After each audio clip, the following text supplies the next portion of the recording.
पे लगे हैं सभी 10 टीमों को आईपीएल 2026 ऑक्शन में 77 स्लॉट्स फिल करने के लिए। और ऐसा भी बहुत यूनिक सा हुआ है कि सभी टीमों ने अपने एग्जैक्ट स्लॉट्स फिल किए हैं, वरना मोस्ट ऑफ द टाइम ऐसा हो जाता है कि एक आधा दो स्लॉट बचे हुए रह जाएं टीमों के। इस बार टीमों की पर्स बच गई, पर भैया स्लॉट किसी के ना बचे हैं। अब उस स्लॉट को फिल करने के चक्कर में हो सकता है कि किसी टीम ने अपनी बॉलिंग 11 ही बना दी हो, या फिर किसी टीम ने बैटिंग 11 ही। क्यों भाई लखनऊ और हैदराबाद वालों, ये क्या बनाया है तुमने, जरा बताना तो। पर चलो जानते हैं कि आखिर सारी टीमों ने मिलकर ऑक्शन में क्या रायता फैलाया है, किस टीम ने अपनी पिक्स के साथ धमाल मचाया है, तो किस टीम की पिक को देखकर मेरे मन में थोड़ा सा सवाल उठाया है। आखिर कैसा नजर आ रहा है हर एक टीम का 2026 आईपीएल के लिए फाइनल स्क्वाड, आखिर क्या की है उन्होंने ऑक्शन में, ग्रेड 22 कहां हो गई है थोड़ी सी चूक, क्या है मेरा वन लाइन एनालिसिस सभी 10 टीमों को लेकर, चलिए जानते हैं आज के वीडियो में। शुरुआत करते हैं चेन्नई सुपर किंग्स टीम से, और इन्होंने ऑक्शन में खरीदा है बल्लेबाज के तौर पर सरफराज खान, गेंदबाज के तौर पर Rahul Chahar, Akeal Hosein, Matt Henry, and वहीं पर बात हो अगर विकेट कीपर्स की तो इन्होंने खरीदा कार्तिक शर्मा को, ऑलराउंडर के तौर पर खरीदा मैथ्यू शॉर्ट, जैक फॉक्स, प्रशांत वीर और अमन खान को। अब रियलिटी तो यह है कि ऑक्शन में शुरू में सीएसके कोई बिड कर ही नहीं रही थी, और एक समय तो शायद सीएसके के फैंस पूछ रहे थे कि क्या करेंगे इतनी धनराशि का, बिकॉज यार लिटरली सेकंड हाईएस्ट पर्स के साथ सीएसके आई थी, और जब बिड कर भी रहे थे तो अनसक्सेसफुल हो रही थी, और मोस्टली खिलाड़ियों को तो इन्होंने जाने ही दिया। हालांकि मैंने प्रेडिक्शन किया था कि कैमरॉन ग्रीन, वेंकटेश अय्यर किसी के भी पीछे हाथ पैर धोकर सीएसके नहीं पड़ेगी, और एग्जैक्टली टीम ने वही किया, पर मुझे लग रहा था कि लिविंगस्टन के पीछे जाएंगे, वो भी नहीं होता है। इनफैक्ट इस टीम का पहला सक्सेसफुल बिड ही अकील हुसैन था, और वो भी बेस प्राइस पर भाई उसके बाद सीएसके ने कुक किया है, क्योंकि they have just not change their team after IPL 2025 का बैड सीजन, बट एक्चुअली में एक फिलोसफिकल चेंज इस टीम में देखने को मिल रहा है। वो डैडीज आर्मी से ये यंग गन्स की आर्मी बन गई है भाई, क्योंकि अगर अब आप इस टीम के कुछ खिलाड़ियों को देखेंगे तो आयुष मात्रे 18 साल, कार्तिक शर्मा 19 साल, प्रशांत वीर 20 साल, नूर अहमद 20 साल और डिवॉल्ट ब्रेविस 22 साल के हैं। आई मीन सीएसके ने तो अपनी टीम को ही पूरी तरीके से चेंज कर दिया। अब ये यंग गन्स के पीछे जा रहे हैं और एक नई टीम यंग यूनिट्स के साथ बना रहे हैं। CSK to Kartik Sharma and Prashant Veer, सड़क से उठा के स्टार बना दूंगा। अब जो लोग हमें रेगुलरली नहीं देखते हैं उन्हें तो लग रहा होगा कि ये कार्तिक शर्मा, प्रशांत वीर कौन है, ये सीएसके ने किसे साइन कर लिया, पर क्रिक पॉइंट फैमिली के हर एक जने को पता है ये दोनों खिलाड़ी कौन है, कहां से आते हैं, क्या वैल्यू ऑफर करते हैं, और उन्हें बिल्कुल सरप्राइज नहीं हुआ होगा सीएसके की इन दोनों साइनिंग से। हाँ डेफिनेटली 14.2 करोड़ प्राइस थोड़ा सा ज्यादा है, इतना ज्यादा समझ लो कि सीएसके ने आज तक कभी इतना किसी इंडियन खिलाड़ी पर बिड किया ही नहीं था, फॉरगेट अबाउट अनकैप्ड, और इस बिड के चलते अनकैप्ड खिलाड़ियों में हिस्ट्री में सबसे ज्यादा पैसे इन दोनों खिलाड़ियों पर लग गए हैं। So this tells you the story कि सीएसके कितनी ज्यादा डेस्परेट थी इन दोनों के लिए, उनका प्लान था कि इनको लेना है। अब फर्क सिर्फ यह है कि बहुत सी टीमें इनके पीछे भाग रही थी, तो उनमें से एक हमारी काव्या क्यूटी की थी, और उन्होंने ना इनके प्राइस बढ़ाने में बहुत मतलब वो कहते हैं ना उंगली की है, और सीएसके का जो प्राइस है वो थोड़ा सा ऊपर लेकर गए हैं, इन्फ्लेट कराया है प्राइस। बट अगेन सबसे बड़ा सवाल यह है कि क्या ये दोनों खिलाड़ी इतने बड़े प्राइस के टैग के साथ जो आ रहे हैं, एक आपके लिए कार्तिक शर्मा है, विकेट कीपर राजस्थान से नंबर 4 पर खेलते हैं, बहुत बेहतर खिलाड़ी हैं, फिनिशर के तौर पर खेल सकते हैं। We have discussed all in details, और आगे आने वाले एनालिसिस में हम बहुत अच्छे से बात करेंगे। अभी वन लाइन एनालिसिस है तो वैसा ही रखते हैं। प्रशांत वीर अगेन आपको पता है जडेजा की लाइक टू लाइक रिप्लेसमेंट है। जडेजा 14 करोड़ में चले गए, 14.2 करोड़ में एक यंग गन 20 साल का न्यू जडेजा लेकर आई है प्रशांत वीर के तौर पर यूपी से ये टीम। अब सवाल सिर्फ इतना है कि क्या ये खिलाड़ी परफॉर्मेंस भी डिलीवर कर सकते हैं, क्योंकि समीर रिजवी भी ऐसे ही यंग स्टार थे, सीएसके ने इन्वेस्ट किया था, चीज़ें निकल कर आई नहीं थी उस तरीके से। उसके अलावा तो आई थिंक इन्होंने बैकअप काफ़ी अच्छे बनाए हैं, फिर चाहे वो मैट हेनरी का बेस प्राइस पर उठाना हो, I am very impressed, Nathan Ellis का बैकअप मिल गया, अकील हुसैन भी आई थिंक वो बैकअप ऑप्शन ही है, सेम विथ मैथ्यू शॉर्ट। मतलब मुझे तो समझ नहीं आता कि उनका रोल क्या होने वाला है, स्पिन तो उतनी अच्छी खेलते भी नहीं है, शायद ब्रेसवेल ज़्यादा बेटर ऑप्शन होते, बट स्पिन गेंदबाजी कर लेते हैं, that could be a tempting option. उसके अलावा अगर आप देखोगे तो Rahul Chahar, they have got again a fantastic option, क्योंकि एक स्पिनर तो आपको चाहिए था नूर अहमद के बैकअप में, बिश्नोई के पीछे आप गए, वो नहीं मिले, तो राहुल चहर डेफिनेटली आपकी टीम में आने चाहिए थे।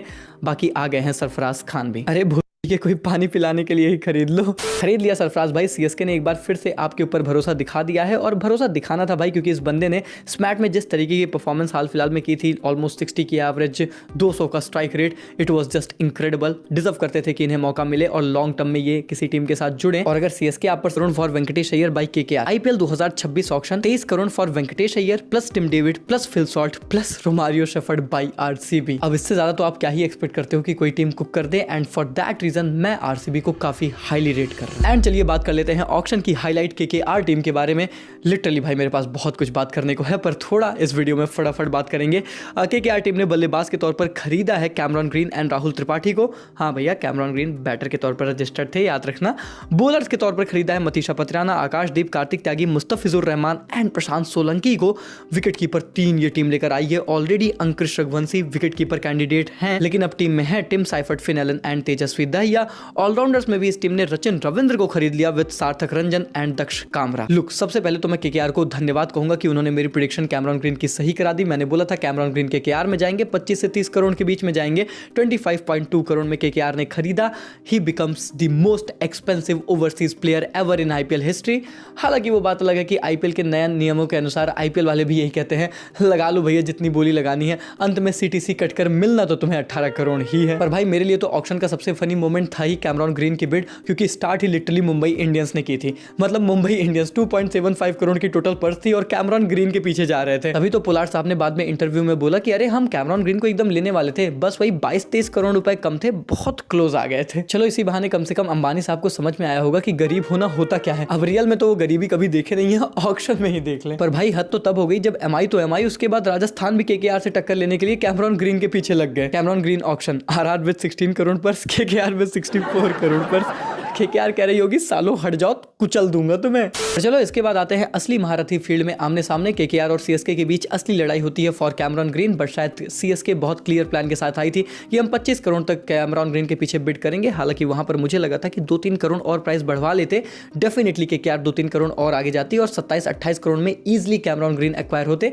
थोड़ा सस्ते में जाने दिया सीएसके ने, पर चलो भैया मेरी प्रेडिक्शन सही करा दी, that is all that matters. पर अगर केकेआर के मैटर की बात करूं तो चलो कैमरॉन ग्रीन आपको चाहिए थे, उसमें तो कोई डाउट ही नहीं है, बेस्ट वन। उसके बाद आपको पाथिराना मिल गए। मुझे लगता है कि चलो आपने 18 करोड़ थोड़ा ओवर स्पेंड कर दिया, पर आपको एक डेथ ओवर का गेंदबाज चाहिए था, ये भी मुझे समझ में आता है क्योंकि आपके पास नहीं थे। वो न्यू बॉल बॉलर बहुत सारे विकल्प थे, डेथ ओवर का कोई नहीं था। बट उसके बाद आपने मुस्तफिजुर रहमान पर भी 9.20 करोड़ लगा दिए और इन दोनों का कंबाइंड प्राइस अब आपके लिए हो गया 27.20 करोड़ का, जो कि मेरे लिए सेंस नहीं बनाता। मतलब मुझे ये लगता है कि जब ऑलरेडी आपके पास कैमरॉन ग्रीन आ गए थे, पाथिराना ऑलरेडी आ गए थे, अब इतना पैसा लगाने का कोई सेंस नहीं था। उसके बजाय आप और अच्छे खिलाड़ी बाईबैक कर सकते थे, क्योंकि मुझे ऐसा भी लग रहा है कि इसकी वजह से आपने खिलाड़ी तो बहुत खरीद लिए, पर आप कॉम्बिनेशन बनाने टाइम थोड़े से स्ट्रगल करोगे। और सबसे इंटरेस्टिंग तो यह है कि मुस्तफिजुर रहमान तो पूरे आईपीएल अवेलेबल भी नहीं रहेंगे। सुनने में आ रहा है कि अप्रैल में न्यूजीलैंड के खिलाफ बांग्लादेश की सीरीज है और वहां पर मुस्तफिजुर रहमान अनअवेलेबल होने वाले हैं। पर चलो ये भी तो ठीक है, पर उससे भी बड़ी रियलिटी तो यह है कि आप मुस्तफिजुर रहमान और पाथिराना को कभी एक साथ प्लेइंग 12 में अपनी खिला ही नहीं सकते। इस तरीके से आपकी टीम का कॉम्बिनेशन क्रिएट हुआ है, और जिसके चलते क्योंकि आपने इतने पैसे इधर लगा दिए,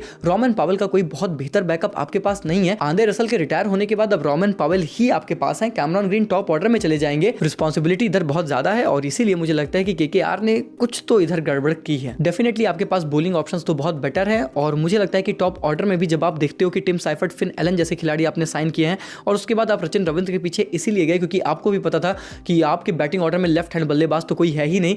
थोड़ा सा मुझे लग रहा है कि केकेआर ने मतलब खरीदा बहुत कुछ है, पर थोड़ा सा रायता जैसा फैल गया है। मतलब फिर वही बात है ना भाई कि बेस्ट तो अनसोल्ड जा रहा है। जेमी इसमें 3 बार ऑक्शन में अनसोल्ड गया है, और उसके बाद भी टॉम बेंटन और फिन एलन जैसे खिलाड़ी खरीदे जा रहे हैं, टिम साइफर्ट जैसे खिलाड़ी खरीदे जा रहे हैं। मुझे पता है टिम साइफर्ट ने हाल फिलहाल में शतक जड़ा है, बट यार भाई प्लीज यार आईपीएल को कंपेयर मत करो किसी और लीग से। So in my opinion Jamie Smith, Jordan Cox ज्यादा बेटर ऑप्शन होते, और वो फिर रॉमन पावेल को भी एक रिलैक्सेशन देते कि वो बंदा चला तो चला, नहीं तो आपके पास बैकअप में एटलीस्ट फिनिशर्स के रोल पर कोई तो अवेलेबल होता। अब वहां पर इस टीम के पास शायद ज्यादा विकल्प नहीं है, एंड दैट्स व्हाई मुझे लगता है कि कैमरॉन ग्रीन, मतीशा पथिराना ठीक है, आपकी नीड थे, आपने पैसे लगा दिए, that is all fine, but उसके बाद इस टीम ने अपने आप को थोड़ा सा ऑक्शन में डिरेल किया। और अगर बात हो last but not the least team Sunrisers Hyderabad के बारे में, तो इन्होंने बैटर तो कोई नहीं लिए, पर बॉलर्स में they have gone for Shivam Mavi, Saqib Hussain, Omkar Tarmale, Amit Kumar, Praful Hinge. Wicket keepers में सालिल अरोड़ा लेकर आए हैं। ऑलराउंडर्स में they have gone for Liam Livingstone, Jack Edwards, Shivang Kumar and क्रैंस फुलेत्रा। लिटरली कह रहा हूं बहुत कुछ है इस टीम को लेकर भी बात करने को, और मुझे समझ नहीं आ रहा है कि ज्यादा बुरा किसने किया है, लखनऊ या फिर हैदराबाद ने।